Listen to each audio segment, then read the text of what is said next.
Satanic versus یعنی شیطانی آیات، نعوذ باللہ، یہ اس نے اس کا ٹائٹل رکھا۔ انتہائی فضول کتاب ہے، کوئی علمی بیک گراؤنڈ نہیں اس کتاب کی، اور میں تو حیران ہوں اس کتاب کو اتنا اٹھایا کیا، اس میں ہے کیا؟ تخیلاتی چیزیں، ایک طلسماتی سٹوری کے انداز میں وہ لکھی گئی، ایک جعلی روایت کو بنیاد بنا کر ایک پورے کا پورا اس نے نیریٹو کھڑا کیا جس کی اصل قرآن و سنت کے بالکل مخالف تھی۔ اس قسم کی جعلی روایتیں تو ہماری کتابوں میں موجود ہیں۔ بھائی جس ریلیجن کے ماننے والوں نے 10 سے 15 سال کے اندر صدیوں کی رومن اور پرشین امپائرز کو اکھاڑ کے رکھ دیا ہو، تو آپ کیا سمجھتے ہیں کہ اس کے دشمن پوری دنیا میں کتنے ہوں گے؟ تو کیا وہ جعلی روایتیں داخل نہیں کریں گے ہماری کتابوں کے اندر؟ بخاری اور مسلم دونوں میں حدیث ہے، مسلم کی پہلی حدیث یہی ہے مولا علی علیہ السلام سے کہ رسول اللہ نے فرمایا صلی اللہ علیہ وآلہ وسلم، جس شخص نے میری طرف جھوٹ منسوب کیا وہ اپنا مقام جہنم میں دیکھ لے۔ کیونکہ رسول اللہ کو پتا تھا کہ جھوٹی روایتیں گھڑی جائیں گی، بعض اوقات امت کے وسیع تر مفاد میں بھی گھڑی جائیں گی۔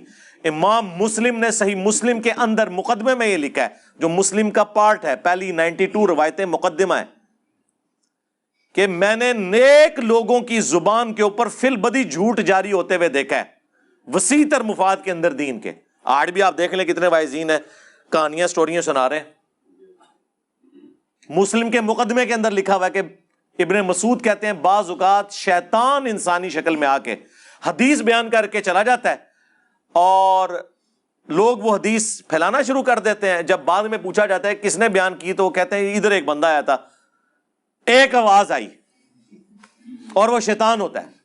یہ اسماء و رجال کا جو علم ہے، حدیث کی چینز اور ایک ایک بندے کا تعارف، یہ کس لیے رکھا گیا؟ اسی لیے تاکہ کوئی جھوٹی روایتیں ہماری کتابوں میں داخل نہ کر سکے۔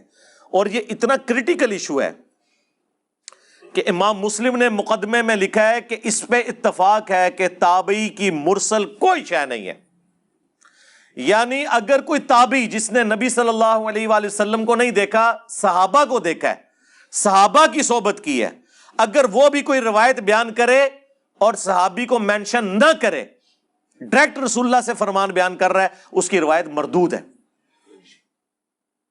کیونکہ اس نے تو زمانہ نہیں پایا۔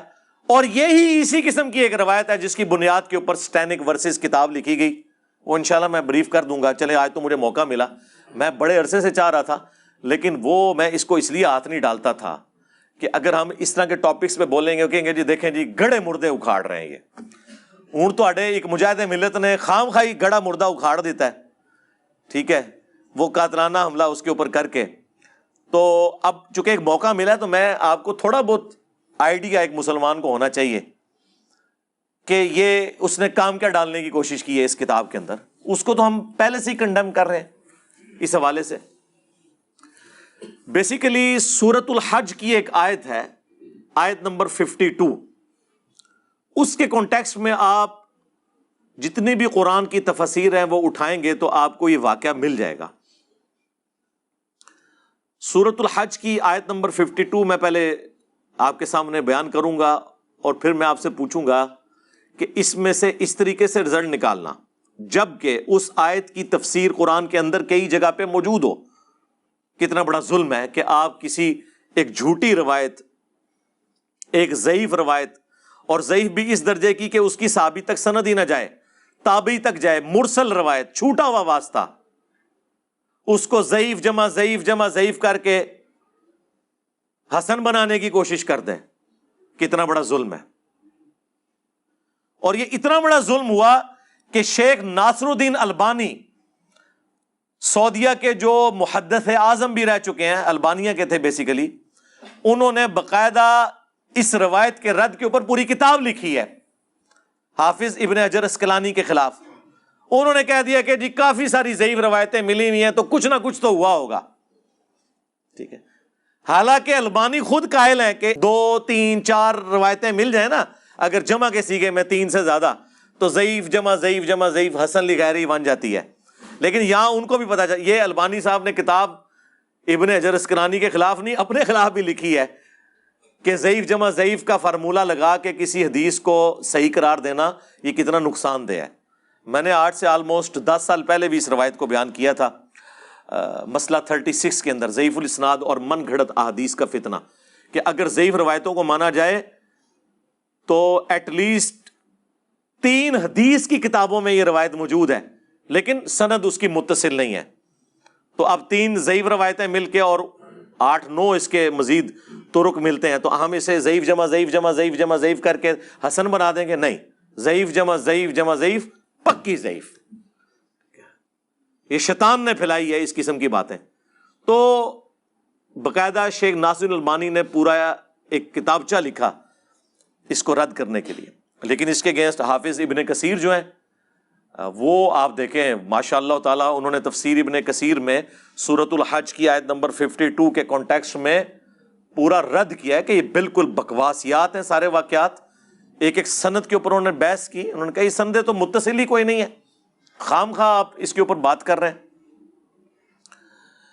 تو یہ روایت جو ہے وہ المعجم الکبیر طبرانی کے اندر موجود ہے، مسند البزار کے اندر موجود ہے، اور مجمع الزوائد کے اندر بھی موجود ہے. خود ابن حجر اسقلانی کے استاد مجمع الزوائد میں طبرانی اور بزار کے ریفرنس سے لے کے آئے، انہوں نے کہا ہے کہ یہ روایتیں ٹھیک نہیں ہیں. ہمارے پاس تو اب یہ اردو ترجمے کے ساتھ طبرانی بھی آ چکی ہوئی ہے اور مجمع الزوائد بھی آ چکی ہے الحمدللہ. ہم کوشش کریں گے کہ اس کے امیجز جو ہے وہ اس میں ساتھ ڈسپلے کر دیں کہ بالکل جعلی روایتیں ہیں جن کی بنیاد کے اوپر یہ سب کچھ کیا گیا. وہ سورۃ الحج کی جو آیت نمبر 52 ہے اس کے کانٹیکسٹ میں ہوا. وہ آیت پہلے میں پڑھ دیتا ہوں تاکہ آپ کو یہ پتہ چل جائے. اعوذ باللہ من الشیطان الرجیم، بسم اللہ الرحمن الرحیم. وما ارسلنا من قبلک من رسول ولا نبی، اور کوئی بھی ایسا رسول آپ صلی اللہ علیہ وآلہ وسلم سے پہلے نہیں گزرا اور نہ کوئی نبی، الا مگر یہ کہ، یعنی تمام انبیاء اور رسولوں کے ساتھ ایسا ہوا. کیا ہوا؟ اذا تمنا، کہ جب اس نے کوئی آرزو کی. اب یہ تمنا کے عربی میں 2 معنی ہیں، ایک ہے خواہش کرنا، کوئی ایفرٹ پٹ کرنا دین کی سربلندی کے لیے، اور ایک ہے کہ جو اس پہ کتاب نازل ہوئی ہے اس کی تلاوت کرنا. یہ دونوں معنی بیک وقت درست ہیں، اور دوسرے معنی کو پھر گھسیٹ کے انہوں نے اس میں فٹ ان کیا، وہ آپ کو پتہ چل جائے گا. القی الشیطان فی امنیتہ، تو شیطان بھی اس کی اس تمنا کے اندر اپنا حصہ ڈال دیتا تھا. یعنی اب اگر وہ کوشش کر رہا ہے تو شیطان کیا حصہ ڈالے گا کہ اس کوشش کے اندر رکاوٹیں کھڑی کرے گا، اور اگر وہ تلاوت کر رہا ہے تو وہ پھر اس قسم کی کوشش کرے گا کہ آڈینس تک اس کا کوئی غلط فہم پہنچے اور وہ غلط رزلٹ نکال لے. یہ دونوں معنی بیک وقت درست ہیں. فَيَنْسَخُ اللَّهُ مَا يُلْقِي الشَّيْطَانُ، تو اللہ تعالیٰ جو شیطان نے القاء کیا ہوتا ہے نا، یہ شیطان کی کوئی ایفرٹ ہوتی ہے، اسے تو ہٹا دیتا ہے. ثُمَّ يُحْكِمُ اللَّهُ آیَاتِهِ، اس کے بعد اللہ اپنی آیات کو محکم کر دیتا ہے. وَاللَّهُ عَلِيمٌ حَكِيمٌ، اور اللہ تعالیٰ علم والا اور حکمت والا ہے. اور ساتھ اس سے اگلی آیت میں اس کی حکمت بھی بیان ہو گئی ہے. لِيَجْعَلَ مَا يُلْقِي الشَّيْطَانُ فِتْنَةً لِلَّذِينَ فِي قُلُوبِهِم مَرَضٌ، اور یہ جو شیطان روڑے اٹکاتا ہے نا، یا نبی کی تلاوت کے اندر اپنا بھی کوئی حصہ اس طرح کا ڈالتا ہے کہ سننے والے اس کا غلط فہم لینا شروع کر دیتے ہیں. یہ جو کچھ ہو رہا ہوتا ہے نا، یہ اللہ تعالیٰ فرما رہا ہے کہ یہ اس لیے ہوتا ہے تاکہ ہم جن کے دلوں میں مرض ہے نا، جو ڈھیٹ لوگ ہیں، ان کے لیے اس کو آزمائش بنا دیں. وہ تو پہلے ہی بہانہ تلاش کر رہے ہوتے ہیں، تو ان کے لیے آزمائش بن جاتی ہے اور حق سے روگردانی کر دیتے ہیں. ظاہر ہے یہ اللہ تعالیٰ نے حق اور باطل کی کشمکش تو رکھی ہے نا، پلیٹ میں رکھ کے تو نہیں آپ کو دے دینی جنت. لوگ کہتے ہیں جی لوگوں کو استعانت اتنی مشکل سے سمجھانی پڑتی ہے. قرآن کے پہلے صفحے پہ لکھا ہوتا کہ بابوں کو پکارنا شرک ہے، تو اگے تو قرآن نازل کرنے کی بھی ضرورت کوئی نہیں سی. اللہ تعالیٰ نے ایاک نعبد و ایاک نستعین بیان کیا اور پھر آگے چل کے اس کو مضمون کو کھولا، لیکن اس کو اس طریقے سے بیان کیا کہ اگر کوئی بے ایمانی پہ اترا ہوا ہو وہ اس کے ذریعے گمراہ ہو، جو سورۃ البقرہ میں آیا ہے. اللہ کی وجہ سے نہیں بلکہ آزمائش کی وجہ سے۔ دنیا میں کون سا گناہ ہے جو اٹریکٹ نہیں کرتا انسان کو؟ اللہ نے گناہ میں اٹریکشن کیوں رکھی ہوئی ہے؟ تاکہ انسان اس کی طرف مائل ہو اور پھر اپنی عقل کے ذریعے اپنے آپ کو قابو کرے اور گناہ سے بچ کے جنت کما لے۔ اور جس نے اس کے اوپر گر جانا ہے تو جہنم میں ہی جائے گا نا، زبردستی نہیں ہو رہی ہوگی، وہ اپنی مرضی سے کر رہا ہوگا۔ اسی طریقے سے یہاں پہ بھی ایسا ہی ہوا۔ تو اللہ تعالیٰ ماتا ہے تاکہ وہ آزمائش بن جائے ان کے لیے۔ وَالْقَاسِيَةِ قُلُوبُهُمْ، اور جن کے دل کے اندر سختی موجود ہے نا، ان کے لیے یہ فتنہ بن جائے۔ وَإِنَّ الظَّالِمِينَ لَفِي شِقَاقٍ بَعِيدٍ، اور بے شک جو ظالم لوگ ہیں، جو ہٹ درمی پہ اترے ہوئے ہیں، وہ تو دور کی بدبختی میں گر پڑے ہیں۔ وَلِيَعْلَمَ الَّذِينَ أُوتُوا الْعِلْمَ، اور یہ اس لیے بھی ہے کہ تاکہ جو اہل علم ہے نا، جو حق حاصل کرنا چاہتے ہیں، ان کا رزلٹ بالکل ڈیفرنٹ ہوگا اس طرح کے کاموں سے۔ وہ کیا ہوگا؟ انہ الحق من ربک، کہ یہ بے شک حق ہے ان کے رب کی طرف سے۔ فیؤمنوا بہ، بس وہ اس کے اوپر ایمان لے آئیں گے۔ فتخبت لہ قلوبہم، اور ان کے دل بھی اس کتاب کی طرف، اس دین کی طرف جھک جائیں گے۔ وَإِنَّ اللَّهَ لَهَادِ الَّذِينَ آمَنُوا، اور بے شک اللہ تعالیٰ تو ہدایت دیتا ہے ان کو جو بات مان لیتے ہیں، یا ایمان والے۔ ایمان والا وہی ہوتا ہے نا جو بات مان لیتا ہے۔ اِلَىٰ صِرَاطٍ مستقیم، سیدھے راستے کی طرف۔ تو یہ وہ آیت تھی جس میں بالکل واضح ہے کہ جب پیغمبر کوئی ایفرٹ پٹ کرتا ہے دین کی سربلندی کے لیے تو شیطان روڑے اٹکاتا ہے، تو اللہ تعالیٰ پھر الٹیمیٹلی پیغمبر کو نجات دے دیتا ہے، اہل ایمان کو، اور نیست و نابود کر دیتا ہے پیغمبر کے مخالفین کو۔ یا دوسرا معنی کہ پیغمبر جب کوئی کلام تلاوت کر رہا ہوتا ہے اس میں شیطان اپنا حصہ ڈال دیتا ہے، اس حوالے سے کہ سننے والے اس کا غلط مفہوم لینا شروع کر دیتے ہیں، اور وہ ظاہر ہے پھر آزمائش بن جاتی ہے جو بدبختی پہ اترے ہوئے ہیں ان لوگوں کے لیے، اور جو اہل ایمان ہے ان کو تو اللہ تعالیٰ ثابت قدم کر دیتا ہے، ان کو تو کوئی فرق ہی نہیں پڑتا اس چیز سے۔ اچھا، یہ جو اب میں مفہوم بیان کر رہا ہوں یہ قرآن کے اندر موجود ہے۔ یہ قرآن اپنی اس آیت کی تفسیر اور عقیدے کے اعتبار سے کسی حدیث کا محتاج نہیں ہے۔ حدیث میں مزید ایکسپلینیشن آ جاتی ہے یا سیاق و سباق کی کوئی تفصیلات آ جاتی ہیں، عقیدے میں تو قرآن کسی حدیث کا کوئی محتاج نہیں۔ اب میں کراس ریفرنس کے طور پہ آپ کو ایک آیت پیش کروں گا، اس سے آپ کو مضمون کھل جائے گا۔ سورۃ الانعام کی آیت نمبر 112 اور 13۔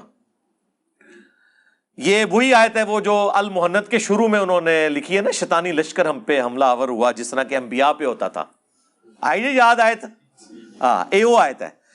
وَكَذَلِكَ جَعَلْنَا لِكُلِّ نَبِيٍّ عَدُوًّا، اور اسی طریقے سے ہم نے ہر نبی کے لیے دشمن بنائے تھے، شیاطین الانس والجن، انسانوں میں سے بھی شیاطین اور جنوں میں سے بھی، یوحی بعضهم الی بعض زخرف القول غرورا، جو بعض کے دل میں بڑا بنا سوار کر ایسے بد عقیدگیاں جو ہے نا وہ لیپا پوتی کر کے مزین کر کے ان کے دلوں میں ڈال دیتے ہیں۔ وَلَوْ شَاءَ رَبُّكَ مَا فَعَلُوا، اور اگر تیرا رب زبردستی کرنا چاہتا نا تو کسی شیطان کی مجال نہیں تھی کہ اس طرح کسی کو گمراہ کر سکتا۔ فَذَرْهُمْ وَمَا يَفْتَرُونَ، تو چھوڑ دیں ان کو ان کے حال کے اوپر اور جو یہ جھوٹ باندھ رہے ہیں۔ یعنی اگر اللہ تعالیٰ نے زبردستی ہدایت دینی ہوتی نا پھر تو یہ آزمائش بھی ختم ہو جاتی، لیکن ظاہر ہے آزمائش ہے تو جنت میں جانا ہے نا، آزمائش نہیں ہے تو اتنی بڑی جنت، ہمیشہ کی زندگی اور آپ کی مرضی، یہ جبھی ملنی ہے نا، کوئی ایفرٹ بھی پٹ کریں گے۔ یہ فٹ پاتھ پہ بیٹھے ہوئے راہ چلتے ہوئے تو آپ کو نہیں مل جانی۔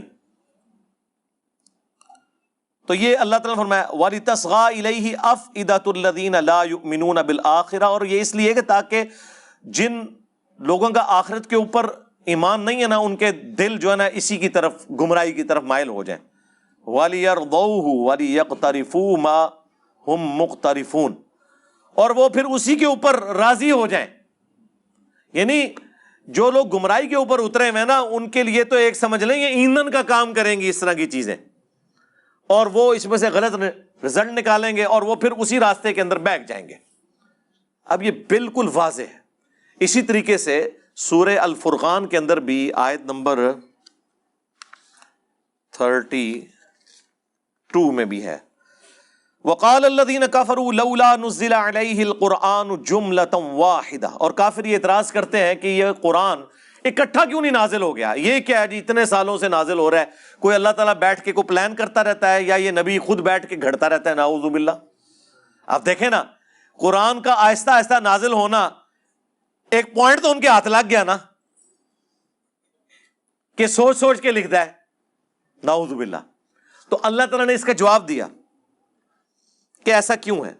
کذالک، یہ اس طریقے سے ہے کہ لنثبت بہ فؤادک، تاکہ ہم آپ کا دل اس کے ذریعے مضبوط کریں، ورتلناہ ترتیلا، اور ہم اسے ٹھہر ٹھہر کے پڑھتے ہیں، یعنی دل مضبوط ہوتا ہے نا میرے بھائی۔ دیکھیں غزوہ بدر سے پہلے سورہ البقرہ نازل ہوئی، پوری تیاری کی گئی، جالوت اور طالوت کی جنگ کا واقعہ بیان ہوا، غزوہ احد میں غلطیاں ہوئیں، مسلمانوں کے دل دکھے ہوئے تھے، اس کے بعد 60 آیات اس کے اوپر کمنٹری نازل ہوئی کہ تم نے یہ کیا، ہم نے تو وعدہ پورا کر دیا تھا، تم نے نبی کی نافرمانی کی، اس کی وجہ سے فتح شکست میں بدل گئی۔ غزوہ خندق کے موقع کے اوپر 7 گائیڈ لائنز، غزوہ تبوک کے موقع پر سورہ التوبہ، تو یہ 7 مسلمانوں کے دل اور نبی علیہ السلام کا دل بھی مضبوط ہوتا تھا۔ یہی اکٹھی کتاب آ گئی ہوتی اور 23 سال تک نبی علیہ السلام اس کتاب کی بنیاد کے اوپر چلتے رہتے، اس میں زیادہ ٹیسٹ تھا یا ہر واقعے سے پہلے اور کبھی کسی واقعے کے بعد اللہ کی طرف سے کمنٹری آتی تو کتنا دل انسان کا مضبوط ہوتا ہے کہ ٹھیک ہے جی ہماری غلطی معاف ہو گئی، ٹھیک ہے۔ وہ غلطی معاف ہوئی نا سورہ آل عمران میں، جن لوگوں نے رسول اللہ کی نافرمانی کی تھی، تو یہ اللہ تعالیٰ ہمارا یہ ہم نے اس لیے نازل کیا۔ اچھا اب یہ ایک اللہ کی توجیہ ہے، لیکن آٹا گوندے ہلدی کیوں ہے؟ یہ جو ایک پنجابی میں محاورہ ہے کہ جو آٹا گوندے وقت ہلنا تو پڑے گا، اب اس کو بھی کوئی اعتراض بنا لے تو اس کا کوئی علاج نہیں ہے۔ جب بھی کوئی ڈاکٹرن آتی ہے، ہم یہ ایتھیسٹ سے بھی کہتے ہیں کہ آپ یہ جو اسلام کی ڈاکٹرن کے اوپر اعتراضات نکالتے ہیں، آپ کوئی ایک آئیڈیل ماڈل لیں، ہم اس میں بھی نکال دیں گے، الٹیمیٹلی آپ کو ول آف گاڈ کو ماننا پڑے گا۔ اور یہی اللہ نے قرآن میں فرمایا لا یسأل عما یفعل وہم یسألون، اللہ کو کوئی نہیں پوچھ سکتا کہ اس نے یہ کیوں کیا، اللہ سب کو پوچھ سکتا ہے۔ یہ اللہ کی ول ہے کہ پریگنینسی کی تکلیف سے عورت نے گزرنا ہے، مرد نے نہیں گزرنا۔ آپ بے شک ہر سال عورتوں کا دن اس حوالے سے منانا شروع کر دیں کہ نہیں ایک دفعہ مرد کو بھی اس تکلیف سے گزرنا چاہیے، آپ نہیں کر سکتے، اس لیے آج تک کسی نے یہ والا دن نہیں منایا۔ ہاں یہ انسان کی کمزوری ہے، مرد کو اللہ نے معیشت کی تکلیف سے گزارا ہے کہ اس نے نان و نفقہ بیوی بچوں کا پورا کرنا ہے، یہ ول آف گاڈ ہے نا۔ اللہ چاہتا اسے ریورس بھی کر سکتا تھا، اللہ کی مرضی نا، تو اس کو کون چیلنج کرے گا؟ وہ تو آپ بھی کریٹر ہو تو آپ کی بھی ایک مرضی ہوگی، یہ کون سا اعتراض ہے؟ تو اللہ تعالیٰ ہمارا یہ ہم نے اس لیے کیا تاکہ اے نبی آپ کا دل مضبوط کرے، آپ کے ساتھیوں کا، اس لیے ٹھہر ٹھہر کے قرآن پڑھتے ہیں۔ اور پھر اللہ نے ساتھ ہی فرمایا وَلَا يَأْتُونَكَ بِمَثَلٍ إِلَّا جِئْنَاكَ بِالْحَقِّ وَأَحْسَنَ تَفْسِيرًا، اور اے نبی جب کبھی بھی کوئی بھی اعتراض آپ کے پاس لے کر آتے ہیں نا، تو دیکھیں ہم کس طرح سچائی کے ساتھ اس کی تعویل آپ کو سکھا دیتے ہیں۔ کوئی اعتراض لے کے آتے ہیں تو آپ کو بتا دیتے ہیں کہ یہ اس لیے ہے، یہ اس کو غلط رنگ دے رہے ہیں، یہ اس طرح ہے ہی نہیں ہے۔ اب میرا ایک معصومانہ سوال ہے، اگر وقت کے پیغمبر کے ساتھ یہ ہو رہا ہے کہ ان کی باتوں کا لوگ غلط مطلب لے کے الٹا انہیں بلیم کر رہے ہیں، اس سے بڑھ کر ان پر جو اللہ کی کتاب ہے اس میں کیڑے نکال رہے ہیں، تو اسی تسی تو شاہی کوئی نہیں۔ تو اس لیے اس طرح کے پروپیگنڈے سے پریشان نہیں ہونا چاہیے، بلکہ ہمیشہ فرنٹ سے لیڈ کر کے آپ کو حق بات لوگوں کو پہنچانی چاہیے، باقی اللہ کی مرضی، ٹھیک ہے۔ ہمیں جنت اس بات میں نہیں ملنی ہے کہ آپ کے ساتھ لوگ کتنے اٹیچ ہیں، ورنہ تو حضرت لوط علیہ السلام کی 2 بیٹیاں ہی ایمان لے کے آئی تھی نا۔ ہاں جی، حضرت نوح علیہ السلام پہ صرف 78 لوگ ہی ایمان لے کے آئے تھے نا، یہاں 300 سے زیادہ لوگ بیٹھے ہوئے ہیں، یہ کوئی کرائٹیریا ہے؟ کوالٹی کرائٹیریا ہے اسلام میں، کوانٹٹی نہیں ہے۔ تو یہ ساری وہ چیزیں کراس ریفرنس کے طور پہ میں نے آپ کو پیش کی تاکہ آپ کو پتہ چل جائے کہ جن لوگوں کے دلوں میں ٹیڑھ پن ہوتا ہے نا، وہ قرآن کی آیات کا غلط فہم بیان کرنے کی کوشش کرتے ہیں اور اس کے ذریعے پھر لوگوں کو گمراہ کرتے ہیں۔ یہ قرآن کے اندر اس کی باقاعدہ تفسیر موجود تھی، اس کے باوجود اس خبیث نے سیٹینک ورسز جو لکھی کتاب، اس میں اس نے اپنا لقمہ اس کے منہ میں ڈالنے کی کوشش کی. ایک اور آیت پیش کر دیتا ہوں، پھر میں اس حدیث کی طرف بھی آتا ہوں جو وہ جعلی روایت ہے. سورہ آل عمران کے سٹارٹ ہی میں اللہ تعالیٰ نے نا اس فتنے کا ذکر کر دیا تھا بہت پہلے ہی. آیت نمبر 7 میں اللہ تعالیٰ نے فرمایا ہے هُوَ الَّذِي أَنزَلَ عَلَيْكَ الْكِتَابَ مِنْهُ آيَاتٌ مُحْكَمَاتٌ، وہی ہے جس نے تم پر کتاب نازل کی ہے جس میں محکم آیات ہیں، جس میں حکم بیان ہوا ہے کہ یہ کرو یہ نہ کرو. ہن ام الکتاب، وہی کتاب کی ماں اور جڑ ہیں. کیا؟ شرک سے بچو، نماز پڑھو، جھوٹ نہ بولو، زنا سے بچو، ماں باپ کے ساتھ اس نے سلوک کرو. یہ اصل دین یہی ہے اللہ تعالیٰ فرما رہا ہے. وَأُخَرُ مُتَشَابِهَاتٌ، اور اس کے علاوہ متشابہات بھی ہیں، ریزیمبلنس والی چیزیں. اب آخرت کا دنیا میں دھندلا سا تصور دینے کے لیے حوروں کا اللہ تعالیٰ نے مرد و عورت کا ایک تعلق رکھ دیا. آخرت کے فروٹ کا یہاں تصور دینے کے لیے دنیا میں فروٹ رکھ دیے، لیکن اس کا یہ قطعاً مقصد نہیں ہے کہ یہ فروٹ اور وہ فروٹ ایک جیسا ہے. نہیں، بالکل ایسا نہیں ہے. تو یہ متشابہات ہیں. اس طرح اللہ تعالیٰ کی صفات کا ذکر آیا ہے، وہ بھی متشابہات ہیں. کون اس کو امیجن کر سکتا ہے؟ اللہ بھی زندہ، ہم بھی زندہ، لیکن ہماری زندگی ادھار کی ہے، اس کی ہمیشہ سے ہے. ہماری زندگی اس کے اوپر ڈیپینڈنٹ ہے. اور پھر اس کی نوعیت جو ہے وہ کوئی امیجن ہی نہیں کر سکتا. لیس کمثلہ شیء وہو السمیع البصیر، اللہ کی مثل کوئی شے نہیں ہے. لیکن پھر بھی سمجھانے کے لیے اللہ تعالیٰ نے کہا اللہ تعالیٰ دیکھنے والا، سننے والا ہے. اب اس سے کوئی یہ سمجھے کہ اللہ کے کان ہیں یا آنکھیں ہیں جس طرح ہماری ہیں، نہیں. یہ ہے متشابہات. تو اللہ تعالیٰ فرماتا ہے کہ یہ متشابہات سمجھانے کے لیے تھی، یہ دین کی اصل نہیں تھی. اصل وہی ہے جو ہم نے تمہیں حکم دیا ہے. فَأَمَّا الَّذِينَ فِي قُلُوبِهِمْ زَيْغٌ، تو جن لوگوں کے دلوں میں ٹیڑھ پن ہوتا ہے نا، فَيَتَّبِعُونَ مَا تَشَابَهَ مِنْهُ ابْتِغَاءَ الْفِتْنَةِ، تو وہ فتنہ تلاش کرنے کی کوشش کرتے ہیں، ڈالنے کی کوشش کرتے ہیں ان آیات کے ذریعے. وَابْتِغَاءَ تَأْوِيلِهِ، اور اس کی تعویل اور اندر ادا مطلب کیا ہے اور لبڑنے کی کوشش کرتے ہیں. وَمَا يَعْلَمُ تَأْوِيلَهُ إِلَّا اللَّهُ، تو اس کی تعویل تو اللہ کے سوا کوئی نہیں جانتا. وَالرَّاسِخُونَ فِي الْعِلْمِ، اور جو علم میں پختہ لوگ ہیں نا، ان کا کیا عقیدہ ہوتا ہے؟ یقولون، وہ کہتے ہیں آمنا بھی، ہم سب کے اوپر ایمان رکھتے ہیں جو کچھ بھی قرآن میں نازل ہوا. کل من عند ربنا، یہ سب کے سب ہمارے رب کی طرف سے ہے. وما یذکر الا اولو الالباب، اور نصیحت تو نہیں حاصل کرتے مگر عقل والے. عشق دے چلے نہیں. ویسے تو میں جتنی ٹیکنیکل گفتگو کر رہا ہوں منو دسو یہ چلے نو سمجھ آ سکتی ہے؟ ہاں. اور یقین کریں وہ جو چلے چرسی اور پوڈری اور نشہ کرنے والے درباروں پہ بیٹھے ہوئے ہیں، ان کو اپنے اس نشے میں اتنا مزہ نہیں آتا جتنا ہمیں ان علمی باتوں کو کرنے اور سننے میں آ رہا ہے. ہاں دیکھیں نا، یہ انبیاء کی وراثت ہے نا کہ ہر چیز 2+2=4 میں ہے. ٹیکنیکلی ہر چیز اپنی جگہ بیٹھتی ہے. تو اللہ تعالیٰ فرماتا ہے کہ نصیحت نہیں حاصل کرتے مگر عقل والے، اور ان کی روش ہوتی ہے کہ وہ دعا کرتے ہیں ربنا لا تزغ قلوبنا بعد اذ ہدیتنا وہب لنا من لدنک رحمہ انک انت الوہاب. اے رب ہمارے دلوں کو ٹیڑھا نہ کرنا بعد اس کے کہ تو نے ہمیں ہدایت عطا فرمائی، ہمیں اپنے پاس سے رحمت عطا فرما اے عطا کرنے والے. آمین.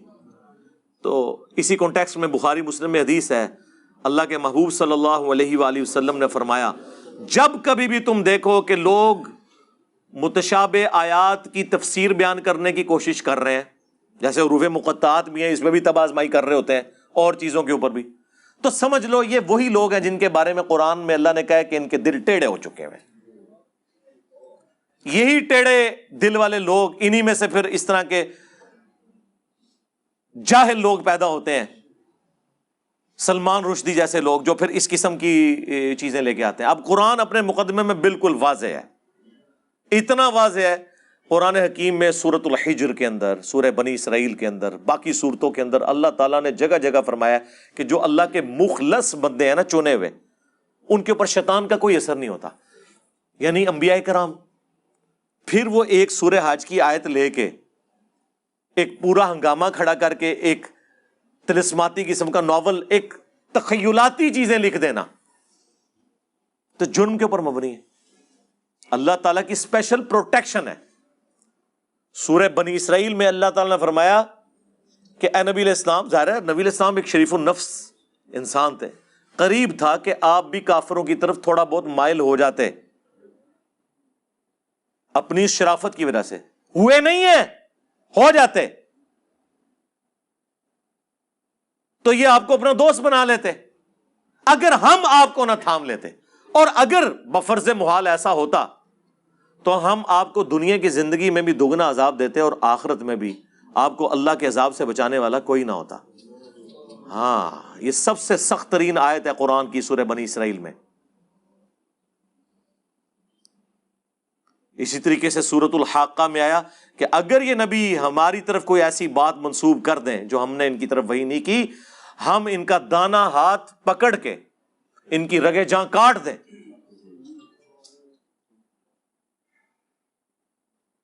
استغفر اللہ، دیکھیں الفاظ. اور تم میں کوئی ایک بھی ایسا نہ ہو جو ان کو بچا سکے. لیکن ایسا نہیں ہوا. یہ سارا غصہ کافروں کے اوپر ہے، یہ نبی کے اوپر غصہ نہیں ہے، یہ کافروں کے اوپر ہے کہ یہ نبی اللہ کی پروٹیکشن میں ہے. یہ بنیادی عقیدہ ہے. پھر قرآن میں 3 جگہ آیا، سورہ یونس کے اندر، سورہ الانعام کے اندر، سورہ الزمر میں، نبی صلی اللہ علیہ وآلہ وسلم کے حوالے سے. قل انی اخاف ان عصیت ربی عذاب یوم عظیم.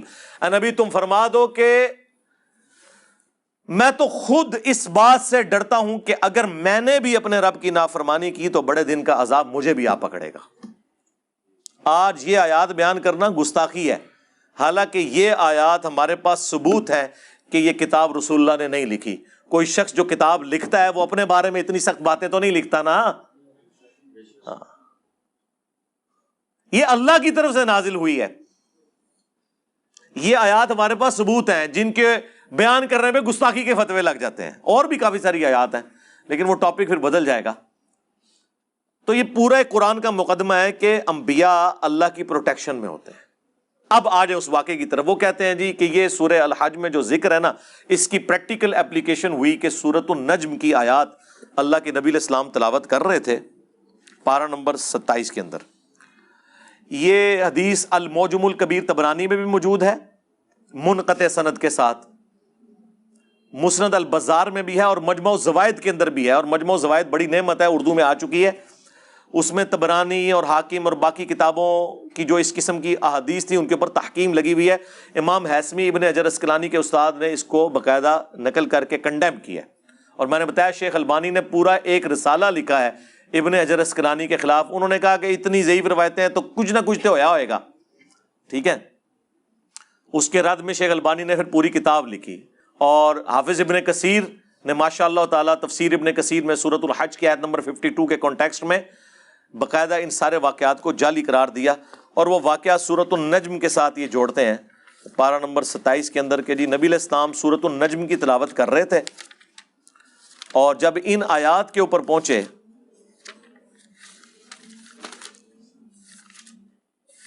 اعوذ باللہ من الشیطان الرجیم بسم اللہ الرحمن الرحیم، جہاں پہ ان دیویوں کا ذکر تھا. ان کی 3 دیویاں تھیں نا جس کی وہ پوجا کرتے تھے، بت پرست. نمبر 1 لات، نمبر 2 عزا اور نمبر 3 منات. اس کا ذکر موجود ہے آیت نمبر 19 اور 20. افرائیتم اللات والعزا، کیا تم نے لات اور عزا کی طرف نہیں دیکھا؟ ومنات الثالثۃ الاخری، اور جو تیسری دیوی ان کی منات ہے. الکم الذکر ولہ الانثی، کیا تم خود تو اپنے لیے لڑکے پسند کرو اور اللہ کی طرف لڑکیوں کی نسبت کرو. تلک اذن قسمۃ ضیزہ، یہ کتنی بری تقسیم ہے جو تم کر رہے ہو. یعنی آپ دیکھیں ان کی تینوں دیویاں جو ہیں وہ مونس تھیں. خود اپنے لیے لڑکی پیدا ہونا وہ ایک بدنامی سمجھتے تھے اور اللہ کی طرف 3 دیویاں انہوں نے منسوب کی ہوئی تھی، اللہ کی بیٹیاں لات، منات اور عزا. تو ان کی وہ عبادت کیا کرتے تھے. تو اللہ تعالیٰ نے دیکھیں اس آیت کے ساتھ ہی ذکر آیا کہ بڑی بری تقسیم تم نے کی ہوئی ہے. جب قرآن میں یہ آیات ہے تو اس میں ان دیویوں کی تعریف کیسے ہو سکتی ہے؟ وہ کہتے ہیں جی جب حضور تلاوت کر رہے تھے نا یہ والی آیات، افرائیتم اللات والعزی ومناۃ الثالثۃ الاخری، تو اس کے ساتھ نعوذ باللہ حضور کی مبارک زبان کے اوپر شیطان نے قابو پاتے ہوئے نعوذ باللہ ان کی مبارک زبان سے یہ الفاظ بھی نکلوا دیے، وَإِنَّ شَفَاعَتُهُنَّ لَتُرْتَجَا، اور بے شک ان کی شفاعت بھی اللہ کے حضور قبول کی جائے گی.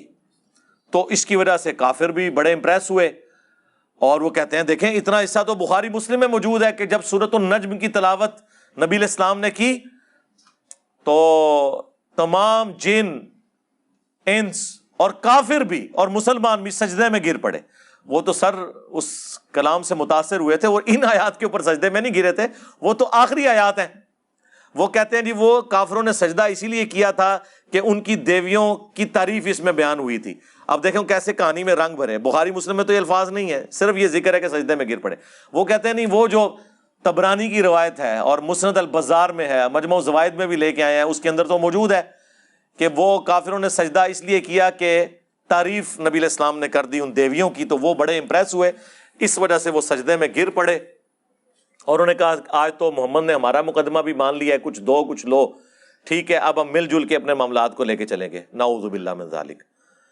اور جن لوگوں نے اس روایت کو صحیح ماننے کی بھی کوشش کی مسلمانوں میں سے، انہوں نے کہا کہ نبی علیہ السلام کی مبارک زبان پہ جاری نہیں ہوئی ہیں بلکہ شیطان نے ان کے کان میں پھونک دی تھی. بھئی جب روایت ہی جعلی ہے یہ حرکت کرنے کی کیا ضرورت ہے؟ یہی کام پھر ابن حجر اسقلانی نے کیا. باقی خیر پوری امت ایک طرف کھڑی ہوئی ہے، اسی لیے شیخ البانی نے پھر ان کے خلاف پورا رسالہ لکھا کہ یہ ضعیف جمع ضعیف کو آپ اس طرح اثر بنا رہے ہیں. حالانکہ البانی صاحب خود بھی بنا لیتے ہیں بعض اوقات، تو وہ رسالہ صرف ان کے خلاف نہیں اپنے خلاف بھی انہوں نے لکھا. یہ وہ جعلی روایت تھی جس کی بنیاد کے اوپر انہوں نے ایک پورا ہنگامہ کھڑا کیا ہوا تھا. یہ بالکل جھوٹی روایت ہے، اس کی کوئی سند متصل نہیں ہے کسی صحابی تک. تابعین تک جاتی ہیں لیکن ظاہر ہے وہ تو مسلم کے مقدمے میں ہے کہ تابعی کی مرسل کوئی شاعری میں شروع میں بتا چکا کہ صحیح مسلم کے مقدمے میں ابن مسعود کا قول ہے کہ بعض اوقات شیطان انسانی شکل میں آ کے حدیث بیان کر کے چلا جاتا ہے، مشہور ہو جاتی ہے. لہٰذا پوری تحقیق کی جائے گی کہ اس کی سند رسول اللہ تک جاتی ہے کہ نہیں. یہ تو نہیں کہ حدیث تو حدیث ہوتی ہے اصلی ہو یا جعلی، ڈگری تو ڈگری ہوتی ہے اصلی ہو یا جعلی، ایسا نہیں ہے.